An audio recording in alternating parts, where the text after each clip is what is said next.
আমার চ্যানেলের প্রথম মিনি ব্লগে সকল ডব্লিউপি এবং কলকাতা পুলিশ অ্যাসপিরেন্টদের জানাই স্বাগত। আর নিজেকে কথা দিয়েছি 2025-এ বিগত যত খামতি আছে আমার সেগুলো আমি পূর্ণ করব। তাই সকালবেলা শীতের মধ্যে উঠে গায়ে কম্বল জড়ি দিয়ে একটু পড়তে বসে গেলাম মাঠে যাওয়ার আগে। আমি সাধারণত মাঠে একটু দেরিতে যাই এবং মাঠ প্র্যাকটিস করে ফেরার পথে একটু ইডলি দেখে খুব খেতে ইচ্ছা করলো, তাই ওটা নিয়ে বাড়িতে এলাম নিজের টিফিনটা করতে। এবং টিফিনটা কমপ্লিট করে আমি আবার বসে গেলাম একটু জিকে নিয়ে পড়াশুনো করতে।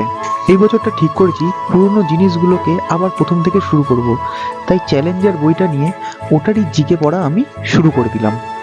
লাঞ্চের আগে অবধি আমি পুরো জিকেটা পড়ে নিলাম এবং লাঞ্চের পরে একটা টেক্সট বুক থেকে ছোট্ট ম্যাথ সেট দিয়ে আমি একটু রেস্ট নিয়ে নিলাম। সকাল থেকে এই হলো আমার সেলফ স্টাডি। এখন বিকালবেলাতে গ্রুপ স্টাডিতে বের হচ্ছি।